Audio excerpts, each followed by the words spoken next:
महाराष्ट्राच्या विदर्भातलं अकोला जिल्हा, शांत शेतकऱ्यांचा भाग, व्यापारी बाजारपेठा. पण इथंच काही दिवसांपूर्वी घडली एक अशी घटना की ज्यानं संपूर्ण समाज हादरून गेला.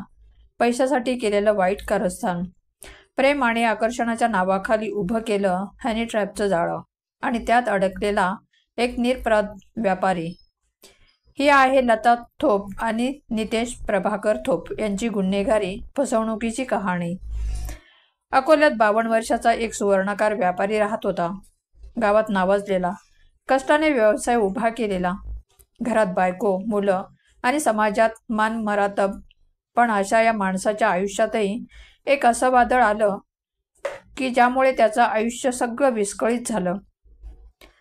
16 जून 2025 रोजी हा व्यापारी स्टेट बँक ऑफ इंडियाच्या मुख्य शाखेत पैसे जमा करण्यासाठी गेले होते.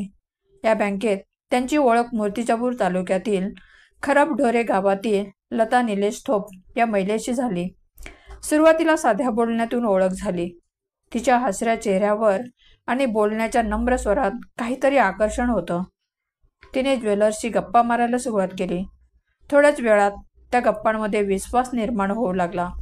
लता म्हणाली, आपला काही संपर्क ठेवायचा असेल तर मोबाईल नंबर देऊ का? ज्वेलरने सहज संमती दिली. याच मोबाईल नंबरने पुढील काही दिवसात त्यांच्यातील संभाषणाला सुरुवात झाली. सामान्य गप्पा, मैत्री, पण हळूहळू मैत्री विश्वासावर आधारित जाळ्यात रूपांतरित होऊ लागली. दिवसेंदिवस संभाषण गहिरं होत गेलं. हळूहळू व्यापाऱ्याला वाटायला लागलं की ही फक्त एक मैत्री नाही तर काहीतरी जास्त आहे. 2 जुलै 2025 रोजी लता व्यापाऱ्याला मेसेज करते, आज पती घरी नाहीत, तुम्ही या ना भेटायला. व्यापारी 2 क्षण गोंधळतो, पण नंतर मोहाच्या आहारी जातो आणि तो तिच्या घरी पोहोचतो. पण खोलीत एक वेगळंच वातावरण होतं. लता त्याचं स्वागत करते. हसरे चेहरे, नम्र शब्द, पण तिच्या हसण्यामागे काहीतरी गूढ ध्येय होतं. जिथं त्याला हवी होती एक रोमॅन्टिक भेट, तिथंच त्याची आयुष्यभराची फसगत होणार होती. थोड्याच वेळात अचानक दरवाजा उघडला जातो आणि आत शिरतो नितेश प्रभाकर थोप, लता थोपचा नवरा. त्याच्या बायकोचे आणि त्या व्यापाऱ्याचे फोटो काढायला सुरुवात करतो आणि तो सरळ व्यापाऱ्यावर धावून जातो. त्याला धमकी देतात, तुला बलात्काराच्या गुन्ह्यात अडकवू. व्यापारी घाबरतो, थरथरतो. काय घडतंय त्याला काही कळत नाही. त्यानंतर सुरू होतो ब्लॅकमेलचा खेळ. आम्ही तुझे फोटो समाजात दाखवू, तुझ्या बायकोला आणि मुलांना सांगू आणि बलात्काराचा खोटा गुन्हा लावू, नाहीतर पैसे द्यावे लागतील, अशा धमक्या दिल्या जातात. व्यापारी स्वतःच्या इज्जतीसाठी, कुटुंबाच्या प्रतिष्ठेसाठी गप्प बसतो आणि त्यांना पैसे देण्याचं मान्य करतो. सुरुवातीला 3 लाख रुपयांची मागणी केली जाते.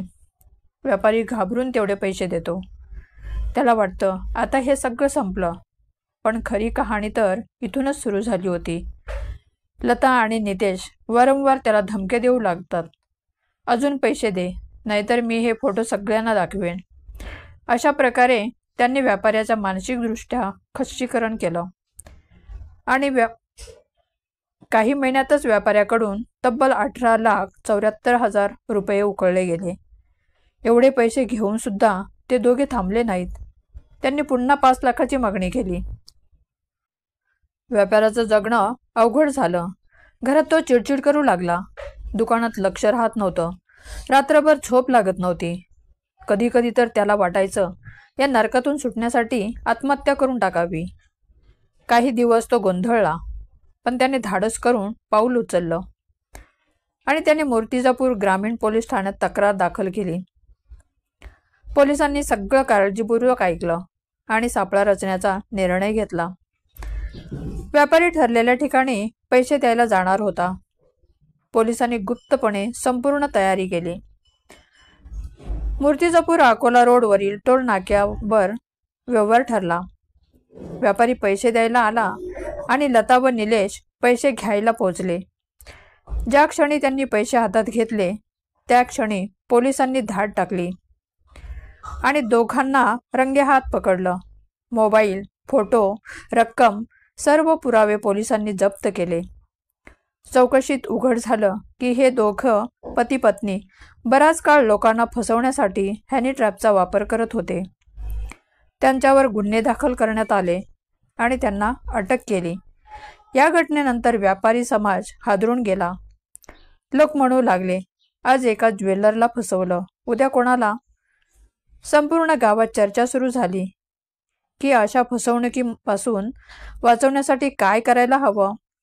हनी ट्रॅप म्हणजे आकर्षण, प्रेम किंवा प्रेमाच्या नावाखाली एखाद्याला फसवणं, त्याचे गुप्त फोटो किंवा व्हिडिओ काढून नंतर पैसे उकळणं. आजच्या मोबाईल आणि सोशल मीडियाच्या युगात हा प्रकार वाढत चालला आहे. या प्रकरणातून आपल्याला एक मोठा धडा मिळतो. पैशाच्या मोहाच्या मागे लागल्यास आयुष्य उद्ध्वस्त होतं. कोणतीही ओळख पटकन विश्वासात घेऊ नका. आणि सर्वात महत्त्वाचं, जर असं काही घडलं तर ताबडतोब पोलिसांना सांगा. गप्प बसून त्रास सहन करणं म्हणजे गुन्हेगार आणखी धाडसी होतो.